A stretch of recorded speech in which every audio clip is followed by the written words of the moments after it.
Hello everyone, welcome to star education YouTube channel. Star education YouTube ચેનલમાં આપ સૌનું ખૂબ ખૂબ સ્વાગત છે.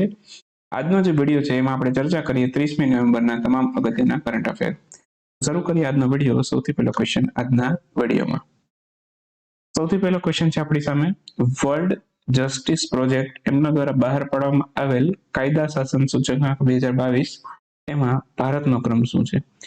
હાલમાં જ વર્લ્ડ જસ્ટિસ પ્રોજેક્ટે આ રેન્કિંગ જાહેર કરી છે કાયદા શાસન સૂચકાંકની. એમાં ભારત છે એ 77મા ક્રમ પર છે. ઓપ્શન સી અહીંયા આપણો આન્સર થશે. હાલમાં જ આ કાયદા શાસન સૂચકાંક છે એની રેન્કિંગ જાહેર થઈ છે અને રૂલ ઓફ લો ઇન્ડેક્સ પણ કહેવાય છે. વર્લ્ડ જસ્ટિસ પ્રોજેક્ટે આ રેન્કિંગ બહાર પાડી છે. આ રેન્કિંગમાં કુલ કેટલા દેશો છે? 140 દેશો છે. એમાં ભારત છે 77મા ક્રમ પર છે. બીજું એક ક્વેશ્ચન એવો પૂછે આમાંથી કે ભારતનો સ્કોર કેટલો છે? તો ભારતનો સ્કોર 50 છે આમાં, બરાબર. બાકી આમાં જે ટોચનો દેશ છે એનું નામ શું છે? તો સૌથી પહેલા ક્રમે છે, બરાબર, એનું નામ છે ડેનમાર્ક. બીજા ક્રમ ઉપર આમાં નોર્વે છે, ત્રીજા ક્રમ પર ફિનલેન્ડ છે અને ચોથા ક્રમ પર સ્વીડન અને નેધરલેન્ડ છે. સૌથી ખરાબ રેન્કિંગ આમાં કોની છે? સૌથી ખરાબ રેન્કિંગ આમાં વેનેઝુએલાની છે, 140મા ક્રમ પર છે. ત્યાર પછી કંબોડિયા આવે છે, Afghanistan, democratic Republic of Congo અને હૈતી. બરાબર, ક્રમશઃ આ બધા સૌથી ખરાબ રેન્કિંગ ધરાવતા દેશો છે. પાડોશી દેશોનું સ્થાન જોઈ લઈએ. પાડોશી દેશોમાં બાંગ્લાદેશ 127મા ક્રમ પર છે, પાકિસ્તાન 129મા સ્થાને છે, ચીન 95મા ક્રમે છે. તો પાડોશી દેશોની વાત કરીએ તો એમાં ભારતનું પ્રદર્શન સૌથી સારું છે, 77મા ક્રમ પર છે. બરાબર, મેઇનલી મોટા મોટા દેશોની વાત કરીએ, બાંગ્લાદેશ, પાકિસ્તાન અને ચીન, તો એના કરતા ભારતની રેન્ક સારી છે. નેક્સ્ટ ક્વેશ્ચન છે, હાલમાં જ બહાર પાડવામાં આવેલ ઇન્ડિયન બેંક્સ એસોસિએશન એમના અહેવાલ પ્રમાણે 2000 ફાઇનાન્શિયલ યર 2023માં પ્રથમ ત્રિમાસિક ગાળો છે એમાં ઇઝ રિફોર્મ ઇન્ડેક્સ અનુસાર નીચેનામાંથી કઈ બેંક છે એ શ્રેષ્ઠ બેંક તરીકે પસંદ થઈ છે? તો આમાં સૌથી શ્રેષ્ઠ બેંક બની છે એ સ્ટેટ બેંક ઓફ ઇન્ડિયા છે. હાલમાં જ આ ઇઝ રિફોર્મ ઇન્ડેક્સની રેન્કિંગ જાહેર થઈ છે, જેમાં સૌથી શ્રેષ્ઠ બેંક તરીકે સ્ટેટ બેંક ઓફ ઇન્ડિયા પસંદગી પામી છે. બીજા ક્રમ પર છે બેંક ઓફ ઇન્ડિયાને સ્થાન મળેલું છે અને ત્રીજા ક્રમ પર બેંક ઓફ બરોડાને સ્થાન મળેલું છે. નેક્સ્ટ ક્વેશ્ચન છે કે હાલમાં જ ફૂડ એન્ડ એગ્રીકલ્ચર ઓર્ગેનાઇઝેશન એના ડેટા પ્રમાણે છે બાજરીના વૈશ્વિક ઉત્પાદન છે એમાં ભારતનો ક્રમ કેટલામો છે? ભારતનો હિસ્સો કેટલા છે? તો ફૂડ એન્ડ એગ્રીકલ્ચર ઓર્ગેનાઇઝેશન એના ડેટા પ્રમાણે બાજરીના વૈશ્વિક ઉત્પાદનમાં ભારતનો જે હિસ્સો છે એ 41% છે. તો આન્સર આવશે 41. તો આ ડેટા કોણે જાહેર કર્યો છે? એક તો એવું પૂછે તો ફૂડ એન્ડ એગ્રીકલ્ચર ઓર્ગેનાઇઝેશન છે, બરાબર, એમના દ્વારા આ ડેટા જાહેર કરવામાં આવેલો છે, બરાબર. અને આ ડેટા પ્રમાણે બાજરીના વૈશ્વિક ઉત્પાદનમાં ભારતનો હિસ્સો કેટલો છે? તો કે 41%, બરાબર. બીજી વાત કરું તો ભારતનું વાણિજ્ય અને ઉદ્યોગ મંત્રાલય છે, બરાબર, એ બાજરીના નિકાસને પ્રોત્સાહન આપવા માટે પણ એક વ્યાપક વ્યૂહરચના એમના દ્વારા તૈયાર કરવામાં આવેલી છે. ઓકે. બાકી 2023નું વર્ષ છે એ સંયુક્ત રાષ્ટ્ર બાજરાના આંતરરાષ્ટ્રીય વર્ષ તરીકે ઉજવશે. ઓકે, આ પણ એક અગત્યનો પોઈન્ટ છે, એ યાદ રાખવાનો છે. અને બાકી ભારતની અંદર બાજરાનું સૌથી વધુ ઉત્પાદન કયા રાજ્યમાં થાય છે એ પણ જાણી લઈએ. તો એ રાજસ્થાનમાં થાય છે, ત્યાર પછી મહારાષ્ટ્ર, કર્ણાટક અને ગુજરાતમાં થાય છે. એટલા અગત્યના પોઈન્ટ છે આપણામાંથી યાદ રાખીએ, બરાબર. તો જેટલા પણ બાજરાને લગતા અગત્યના પોઈન્ટ છે એ આપણે ખાસ યાદ રાખીશું. બાકી એક મિશન મિલેટ નામનું મિશન પણ શરૂ થયું હતું. આ કોણે, કયા રાજ્યએ શરૂ કર્યું હતું? આ આસામે કરેલું હતું. આ પણ આપણે યાદ રાખીશું. આ બધા અગત્યના પોઈન્ટ છે બાજરા વિશે. હાલમાં જ ચીન ઇન્ડિયા સમુદ્રી ક્ષેત્ર મીટિંગ 2022 એમાં નીચેનામાંથી કયો દેશ છે એ ઉપસ્થિત રહેલો નથી? તો ચીન ઇન્ડિયા સમુદ્રી ક્ષેત્રની જે મીટિંગ છે, બરાબર, અહીંયા તમને ઓપ્શનમાં દેશ આપેલા છે, બરાબર. અને નામ ઉપરથી જોઈને એવું લાગે કે ભાઈ ચીન ઇન્ડિયા સમુદ્રી ક્ષેત્રની મીટિંગ છે, બરાબર, તો એમાં ભારત તો 100% હોય જ, પણ ભારત આમાં નહોતું. બરાબર. ભારતે જે ડેટા આપેલા છે બરાબર એ પ્રમાણે ભારતને આમાં આમંત્રિત જ નહોતું કરેલું. બરાબર. તો ઓપ્શન સી આપણો આન્સર થશે. હાલમાં જ આ China international development corporation agency દ્વારા આનું આયોજન કરવામાં આવેલું હતું. ચાઇના ઇન્ડિયા એસોસિએશન રિજનલ ફોરમનું આ બેઠક યોજાઈ હતી અને એમાં કુલ 19 દેશોએ ભાગ લીધો હતો. કેટલા દેશોએ? 19 દેશોએ, જેમાં ભારતે આમાં ભાગ લીધેલો નથી. તો કયા દેશે ક્વેશ્ચન એક તો એવું ક્રિએટ કરે કે ભાઈ કયા દેશે આમાં ભાગ નહોતો લીધો, અને યાદ બધા ભૂલ કરે કે ભારતે તો ભાગ લીધો જ હોય. બરાબર, પણ ભારત આમાં હાજરી નહોતી આપી. રીઝન શું છે તો કે ભારતને આમાં આમંત્રિત જ નહોતું કર્યું. બીજું, આમાં કેટલા દેશો હતા એક ક્વેશ્ચન એવો પૂછે તો 19 દેશો હતા. હવે 19 ના નામ યાદ રાખવાની જરૂર નહીં, અહીંયા તમને નામ આપેલા છે પણ જાણ માટે છે, યાદ રાખવાની જરૂર નથી. થીમ પૂછી શકે, થીમ યાદ રાખવાની. Set development theory and practice from the perspective of the blue economy. તો આની થીમ છે, થીમ યાદ રાખીશું.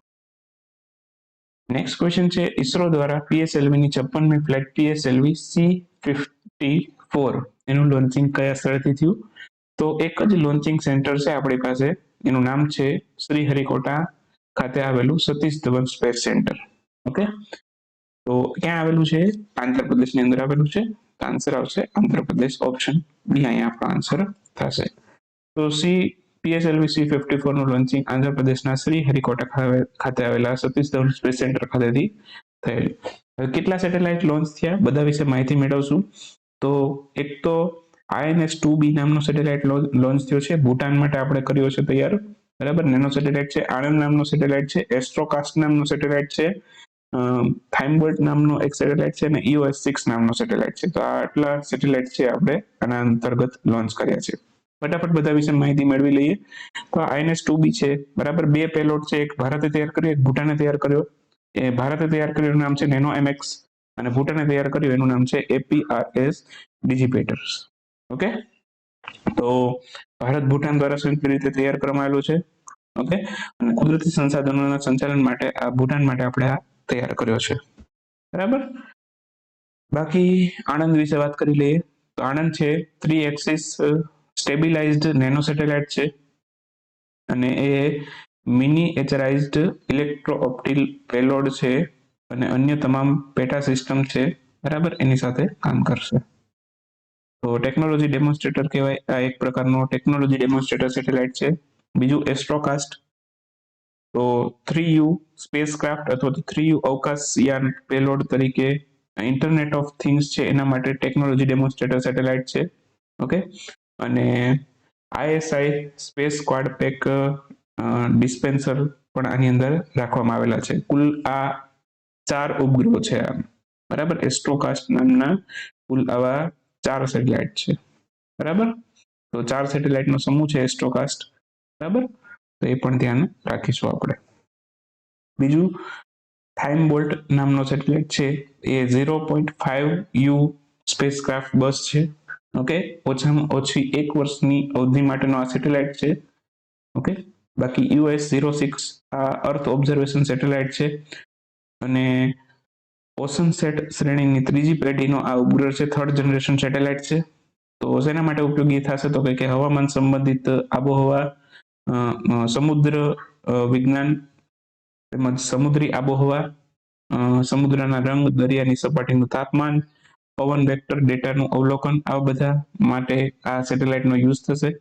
બરાબર, તો આટલું આમાંથી યાદ રાખવાનું થશે.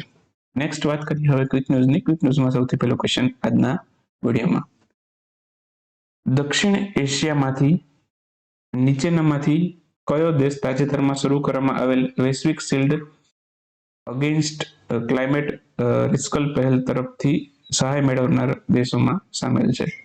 ઇન શોર્ટ, દક્ષિણ એશિયાઈ દેશો છે, બરાબર, એમાંથી કયા દેશો છે જેને વૈશ્વિક શિલ્ડ અગેન્સ્ટ ક્લાઇમેટ રિસ્ક પહેલ અંતર્ગત છે આર્થિક સહાય મળશે? તો આ પાકિસ્તાન અને બાંગ્લાદેશ છે.